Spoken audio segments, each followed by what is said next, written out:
Well, good morning, everyone.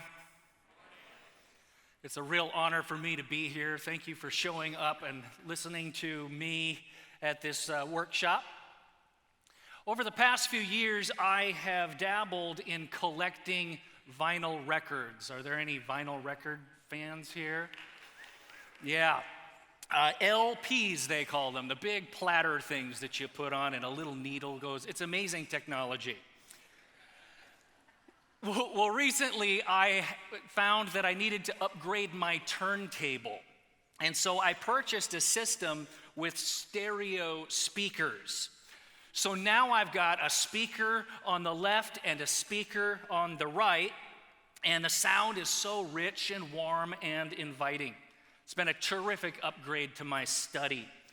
Now, the neat thing about stereo speakers is that if you get up close to them one at a time, you'll notice that they're playing different things. For example, the speaker on the left might have a little bit more electric guitar, and the speaker on the right might have more keyboards coming out of it. But no matter the differences between those two speakers, they are playing the same song.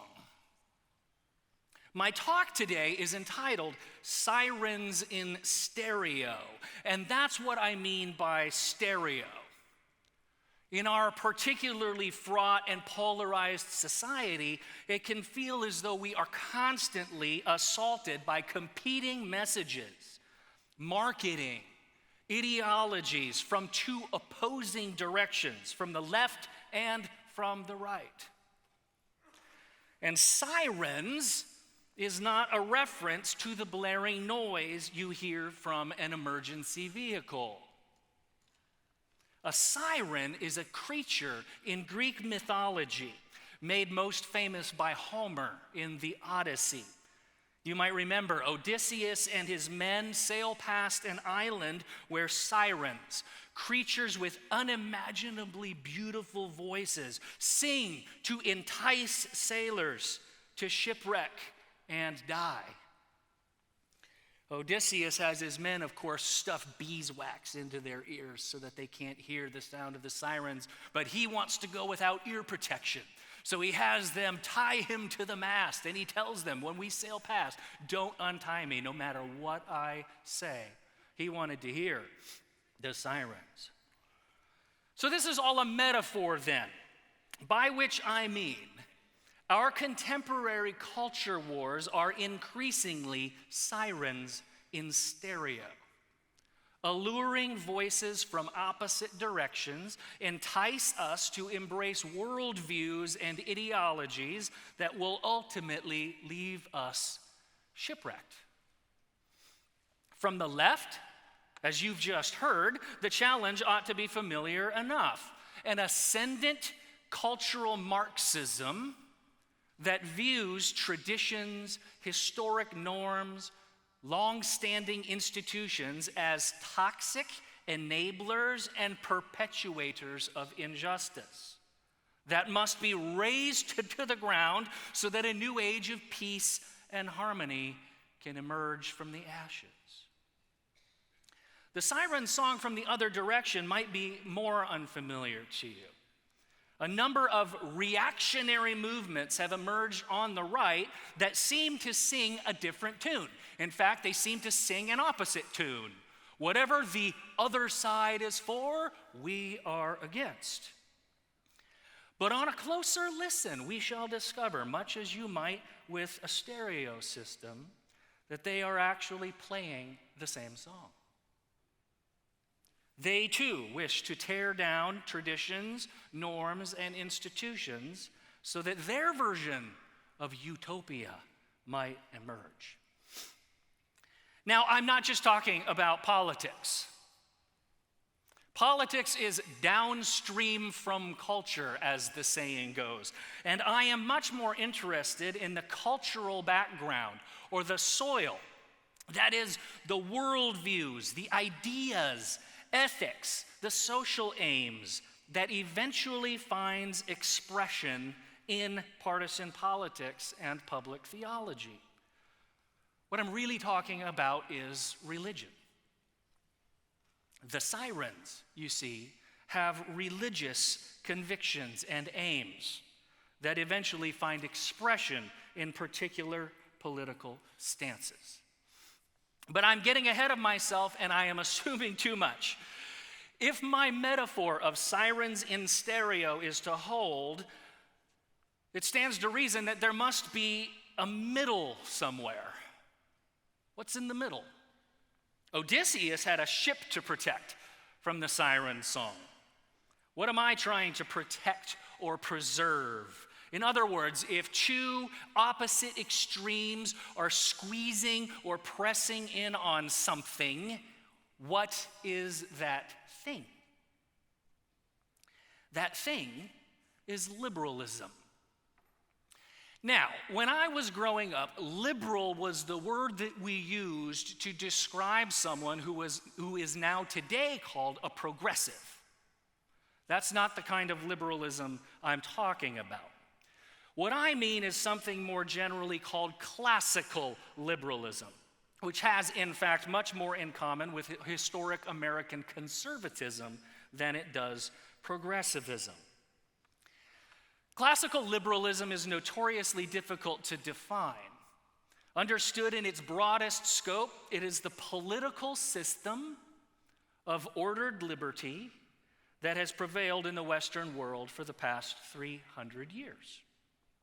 It is a complex of mutually reinforcing ideas that includes things like a commitment to individual equality before the law, representative government, private property rights, and wide freedoms of economic exchange, speech, religion, association, all of which produces a robust civil society, or what we call the private sector, and a limited government, a limited state. That's classical liberalism. And the emergence and global influence of this tradition, which is nowhere found more profoundly than in the American founding, has produced unprecedented global prosperity and improvement to quality of life by nearly every measurable statistic. There is, nevertheless, no shortage of academics, intellectuals, and politicians who, for varying reasons, decry this way of organizing society. And as I say, they come from two directions. Left-wing collectivists have always found liberalism inconvenient to their totalizing aims. So it's unsurprising to find criticism from that direction. You can't give people too much liberty. They'll abuse it. Somebody's got to be their parent, and it will be the state. Voices now on the right are unfortunately joining that chorus. What I want to suggest to you this morning is that the classically liberal order, while certainly in no way perfect, and it is indeed a continuing work in progress, ought to be defended. And it ought to be defended not simply because it has worked or because it works, but because it is a hard-fought and hard-won fruit of the Christian religion.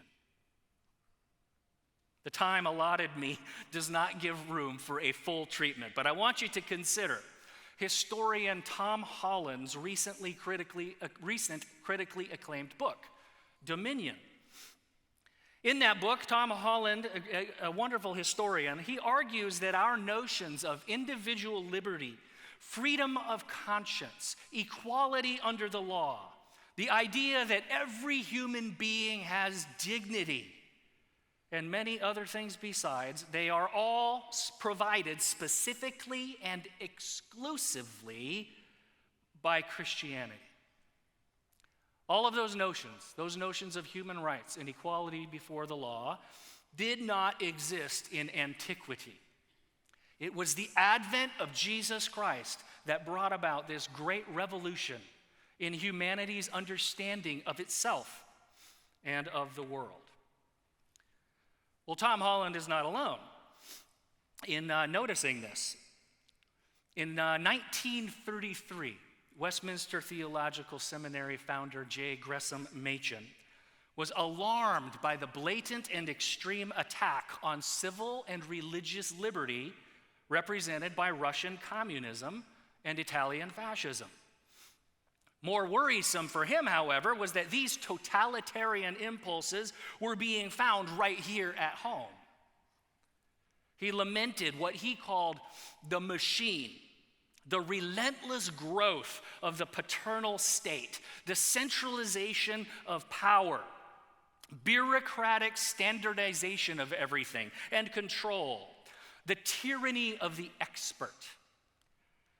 And Machen was particularly worried that this involves the erosion of other important institutions of a free society. Machen lamented that liberty itself had begun to fall out of favor. He wrote this, quote, "Despised though liberty is, there are still those who love it. And unless their love of it can be eradicated from their unprogressive souls, they will never be able to agree in their estimate of the modern age with those who do not love it. To those lovers of civil and religious liberty, I confess that I belong. In fact, civil and religious liberty seems to me to be more valuable than any other earthly thing. Than any other thing short of the truer and profounder liberty which only God can give." Close quote. We are thus in very good company in loving and wishing to preserve the civic and political system of classical liberalism and to defend it against its detractors, both progressives on the left and the so-called post-liberals on the right. They are singing a song in stereo. The progressive left has long been post-liberal. Progressivism's American political founding father was President Woodrow Wilson, who lamented the U.S. Constitution. Isn't that amazing? A president who laments the U.S. Constitution. It was an archaic and useless hindrance to the implementation of an all-encompassing state that would order society according to scientific methods. Now, in more recent times, progressivism has supplemented that emphasis on scientific method with the ideology of critical theory. Critical theory seeks to expose the inherent underlying injustices and oppressions built into the fabric of society and its institutions. It is a cultural form of Marxism. You see, whereas Marx saw the distinction between oppressor and oppressed in terms of economics, you have the haves and the have-nots. Cultural Marxists see this same inequity or imbalance everywhere.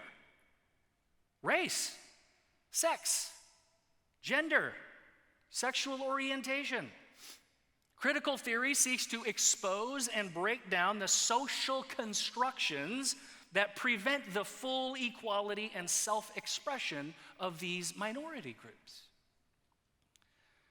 In an essay that might as well have been written yesterday, C.S. Lewis explains how critical theorists combat these social constructs. They do not bother refuting an opponent's argument, but rather explain why their opponent is self-evidently wrong. As in, let me explain to you all of the socially constructed factors that molded you into the evil oppressor you are. That's how they argue.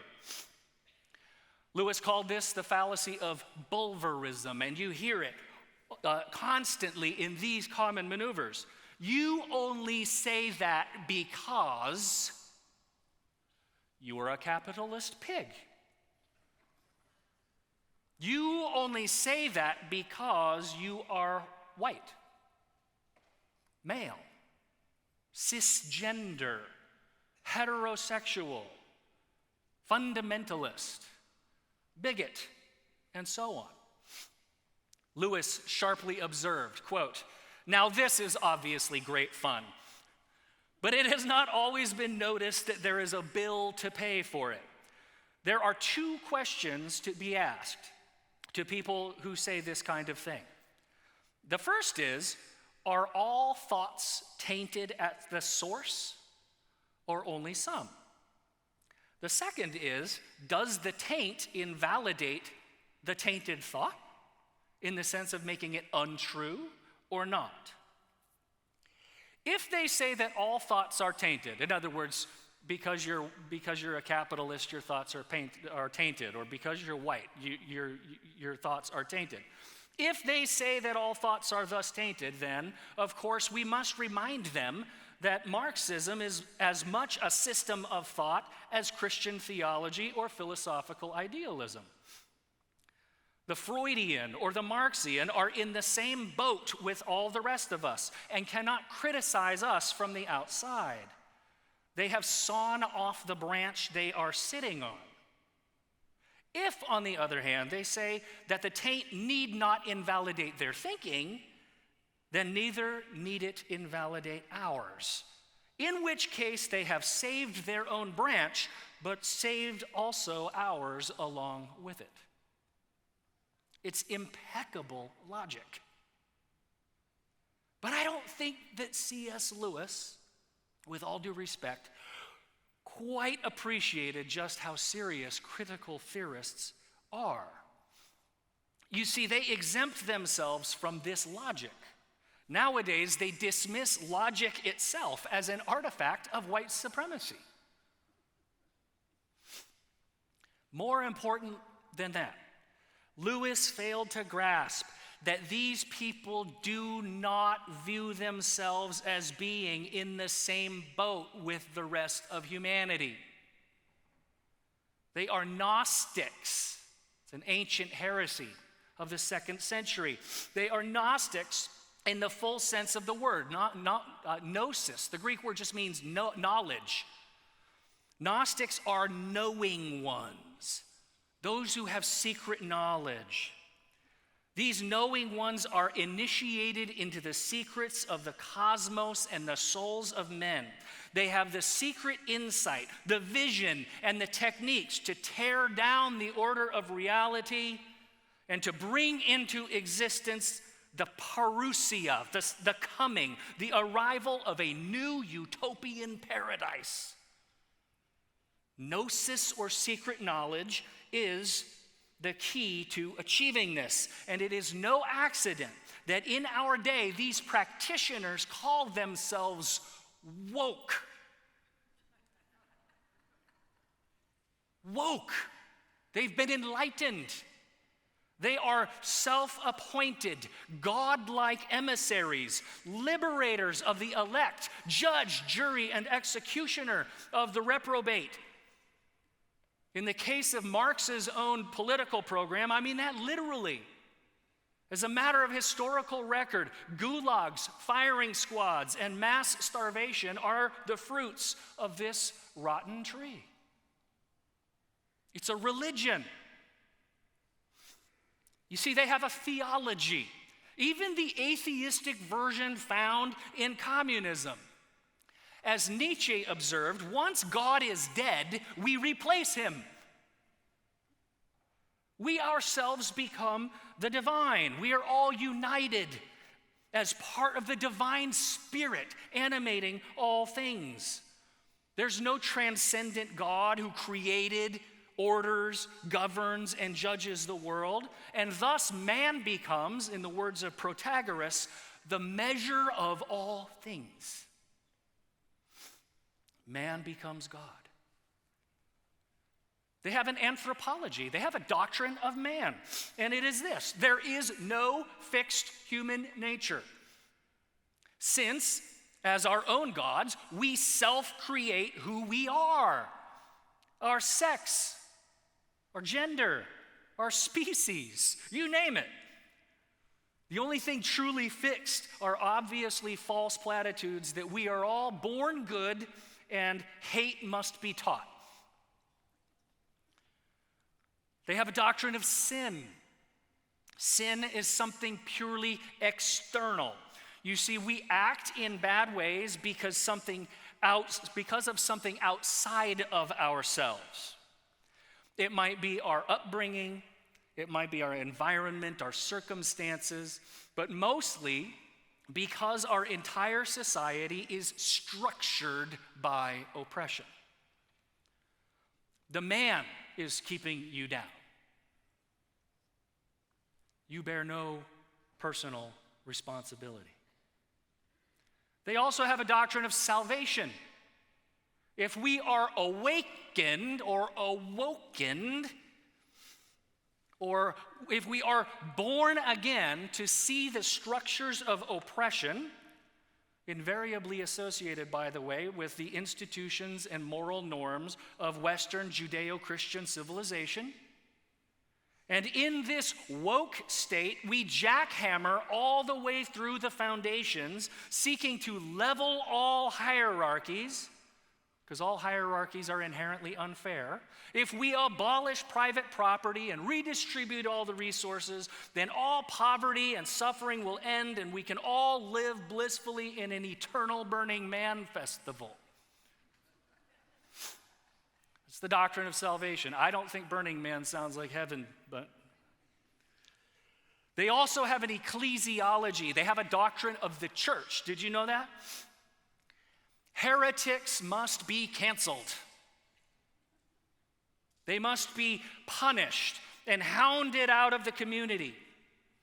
True church members must memorize, recite, and properly deploy orthodox creedal statements about a host of animating doctrines like privilege and oppression. And violators may be restored only after extreme self-abasement and emotional self-flagellation. If your violation is bad enough, say it was an off-color joke you tweeted a decade ago, you will probably never overcome your shame, and you will not be allowed to peacefully work and live no matter how sincere your apology. Yes, this all contradicts their operative version of sin, but we cannot expect consistency, okay? They have an eschatology. They have a doctrine of the last things. We can, in fact, with our collective powers, bring about heaven on earth. We do not await the return of the King of Kings and the Lord of Lords. The goal of judgment and eternal blessedness and reward is entirely up to us, and we must make it happen.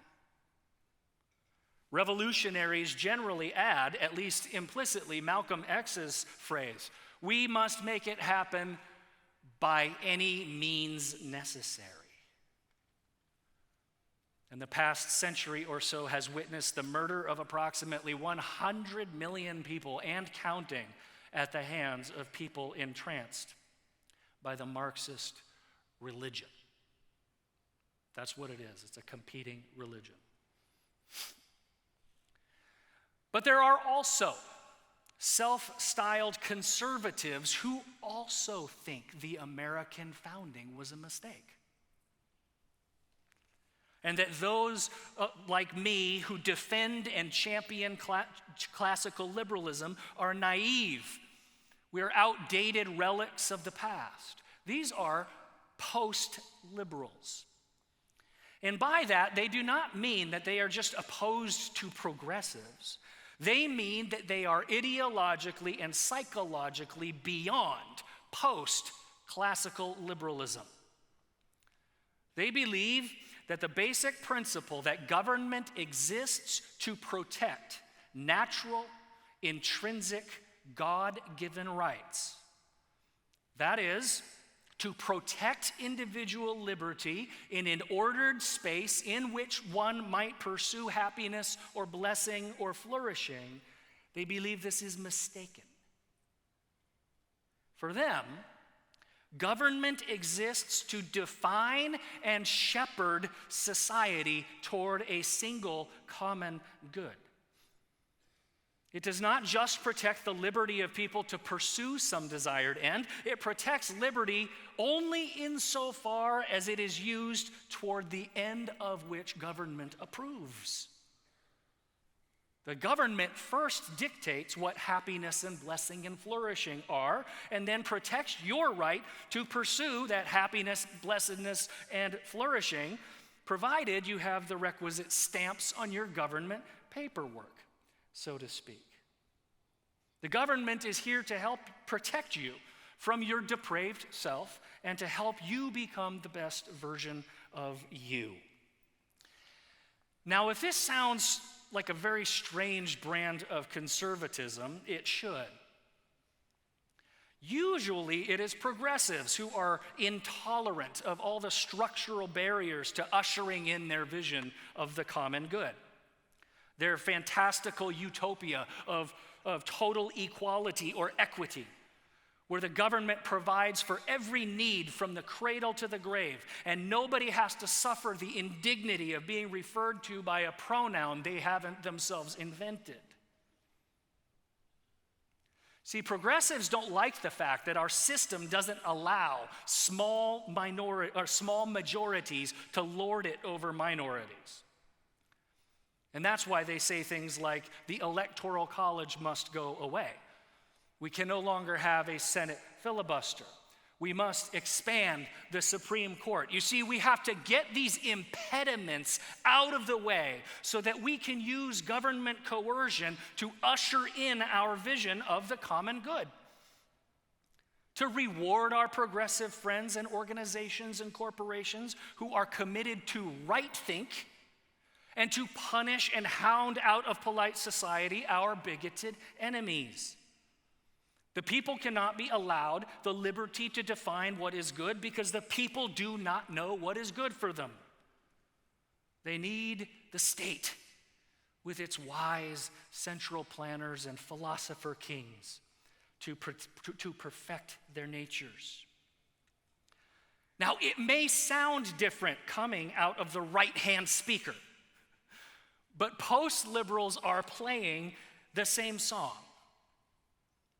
Post-liberal advocate Sohrab Ahmari says that he wants to, quote, fight the culture war with the aim of defeating the enemy and enjoying the spoils in the form of a public square reordered to the common good and ultimately the highest good, close quote.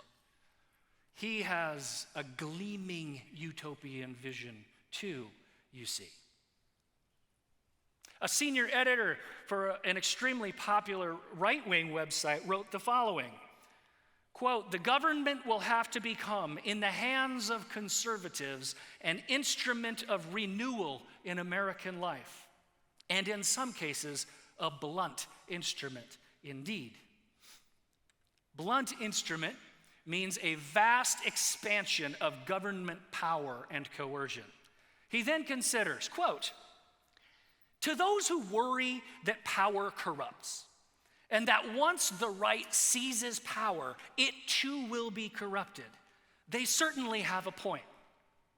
If conservatives manage to save the country and rebuild our institutions, will they ever relinquish power and go the way of Cincinnatus? It's a fair question, and we should attend to it with care after we have won the war. Close quote. Now, anyone familiar with history ought to know that every tin pot dictator from Robespierre to the present day said precisely this: trust us. We've got to break a few rules to save the nation. We will relinquish all this power once we've won. Pinky promise. You see, progressives coming out of the left speaker and post-liberals coming out of the right speaker, they alike hate constraints. Both desire the state to enact by coercion and force of law their vision of the good. What they want is power. The very thing the American founders so wisely and self-consciously and aggressively diffused throughout multiple and layered institutions, local, state, federal, with checks and balances, 3 branches of government, a bicameral legislature, and so forth, all underwritten by a constitution designed to shackle the government to very limited spheres of influence. You see, the system was designed to keep hotheads from rewarding their friends and punishing their enemies. It's designed to keep small factions from imposing their will on others and to keep even small majorities from lording it over minorities.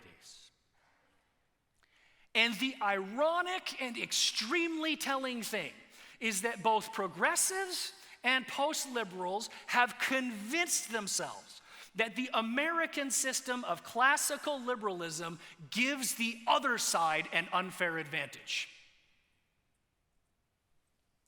The progressives lament all the structural roadblocks. They lament all the laws. You mean to tell me we have to pass a constitutional amendment to change that? What a hassle. Can't I just go to the Supreme Court and have them do it like we did in 1973?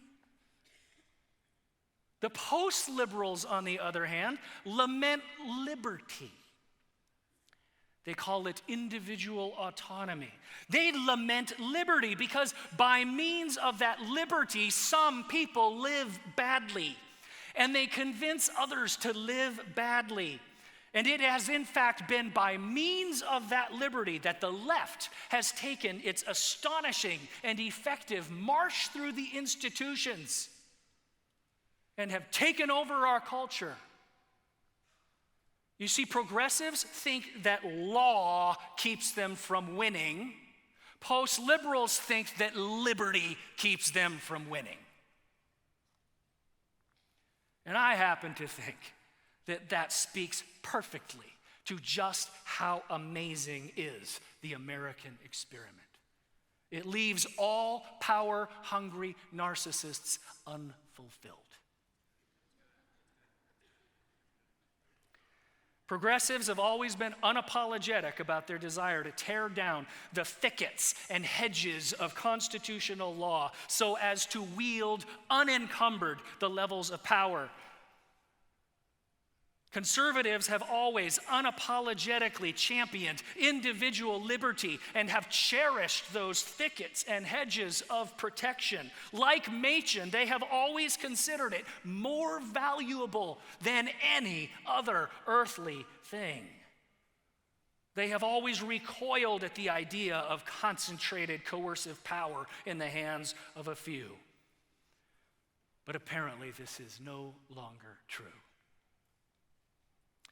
Now, the peculiar danger of the new right-wing version of this kind of statism is that it very often wraps itself in the language of Christianity. Complicating matters even more, it is true that the left will call anyone who desires Christian virtue and ethics to have any influence whatsoever in the public square a Christian nationalist.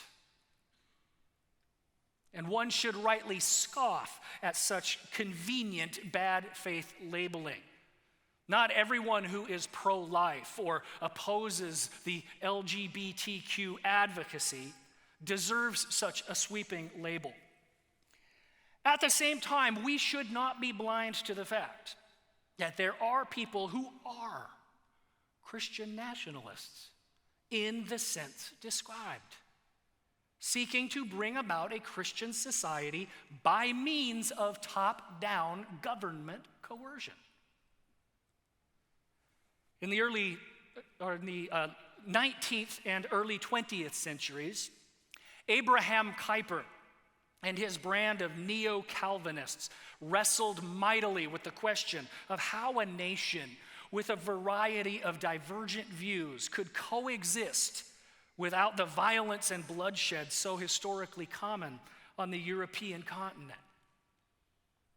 Kuyper adamantly resisted the siren call of authoritarian power seeking. For him, it was a matter of theological conviction that the political order, particularly the coercive power of the state, must allow the rain to fall on the just and the unjust, to use Jesus' words. Equal treatment that reflects God's equal treatment. Not just liberty for our side, but liberty for all sides within the bounds of God's moral law. Kuyper took his cue from a parable that Jesus told, and it goes like this. The owner's servants came to him and said, "Sir, didn't you sow good seed in your field? Where then did the weeds come from?" "An enemy did this," he replied. The servants asked him, "Do you want us to go and pull them up?"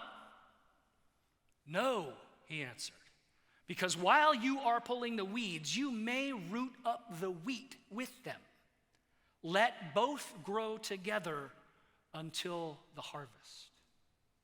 Matthew 13:27 through 30. Brothers and sisters, there will not be a pure, unmixed society. There will not be a wheat field without weeds in it until the end of time, until the harvest. There is no utopia in the present age for the left or for the right.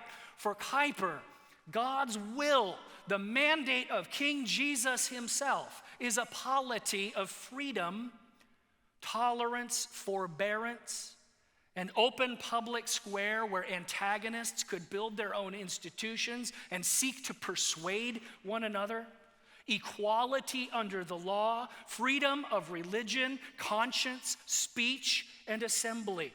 You see, for Kuyper, what we call classical liberalism is simply what King Jesus requires of the institution that bears the sword.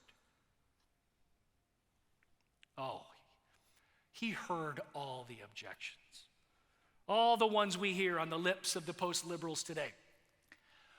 But what about those people?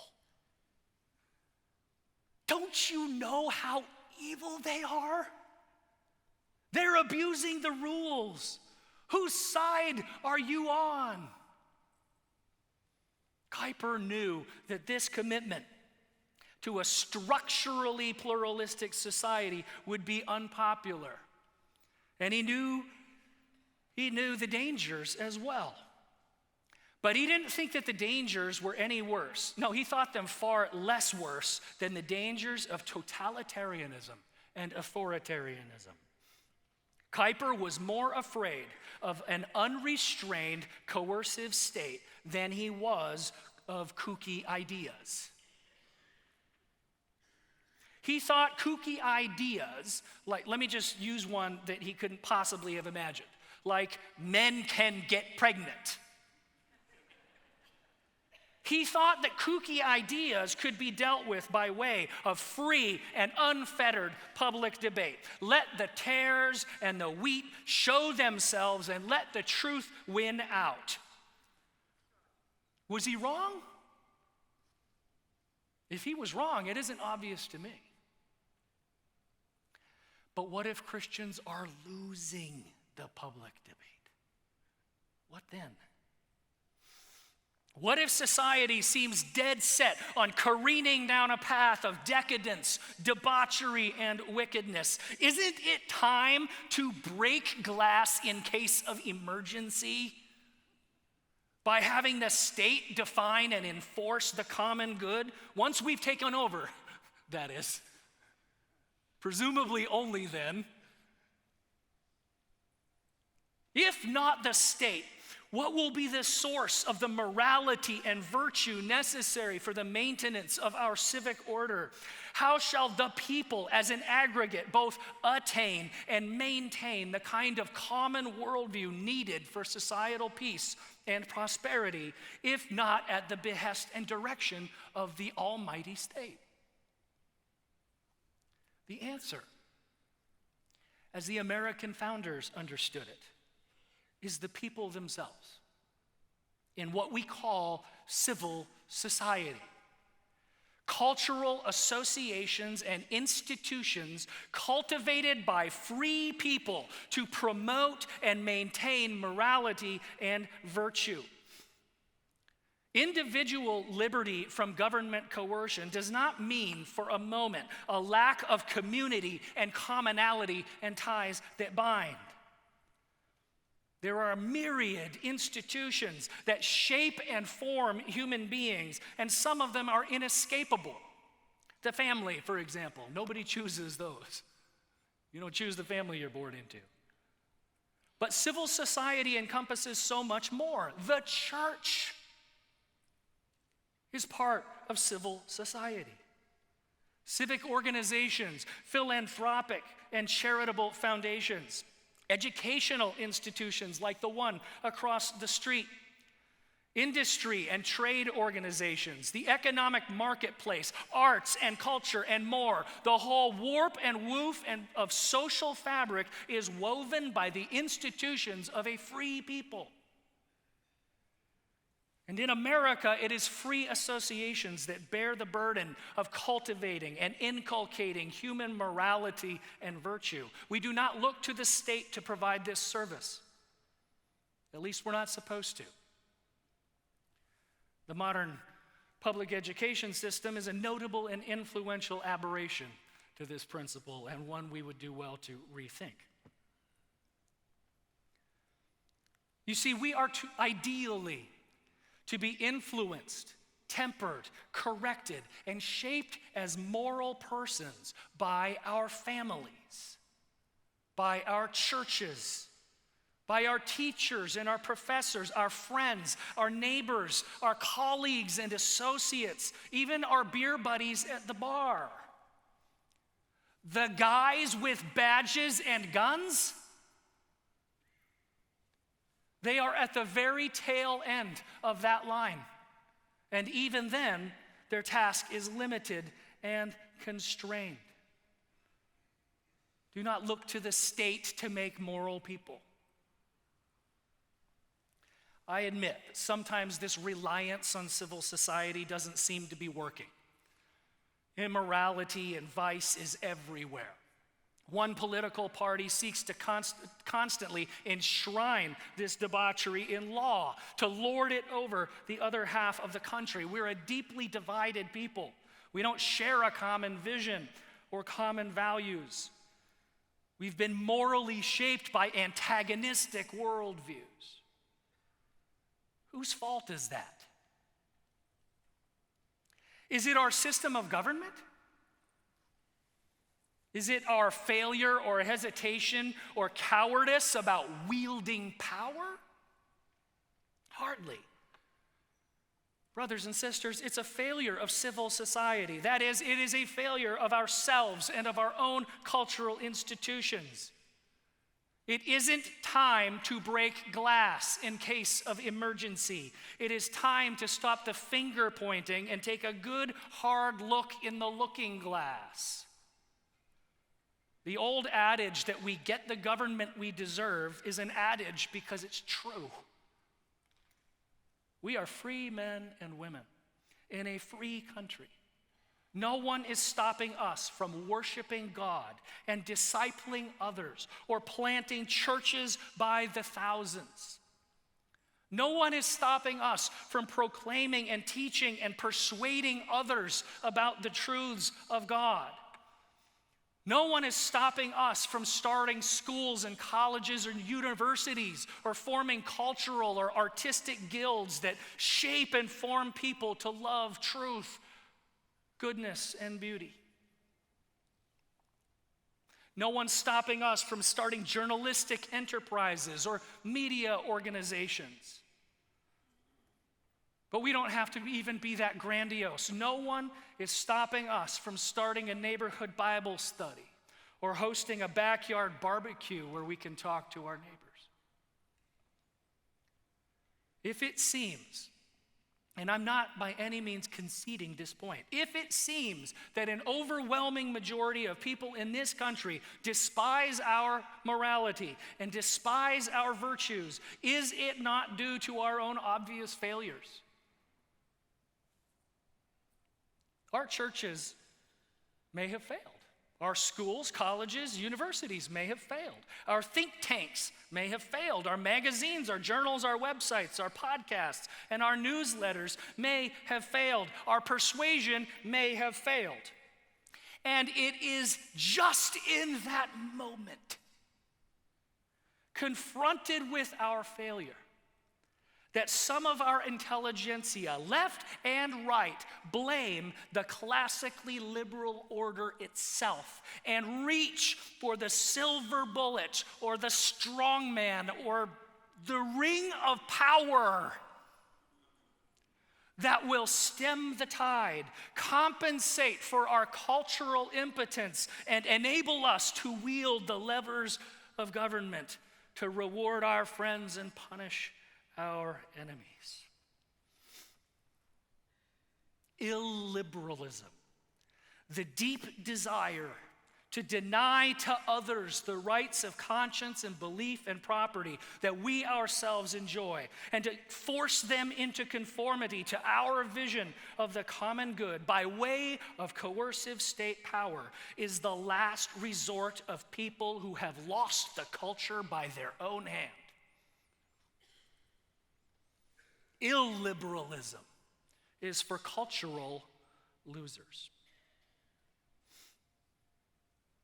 Brothers and sisters, I have a better idea. Resist the sirens in stereo and seek to bolster and grow the great middle that they are squeezing. Reform our weak institutions and engage again in civil society. That is, use our liberty to proclaim the gospel, to promote truth, beauty, and goodness in every facet of life and society. If our civil and religious liberties really are, as Mattson thought, more valuable than any other earthly thing, it is an everlasting shame that we would not exercise those liberties and instead seek the foolhardy shortcut of power and coercion. In order to do all this, in order to freely reform and build our institutions, we need the state to be the classically liberal state, the exceptional one that keeps its fingers off the scales and protects our very liberty to proclaim the good news of Jesus Christ. Thank you very much.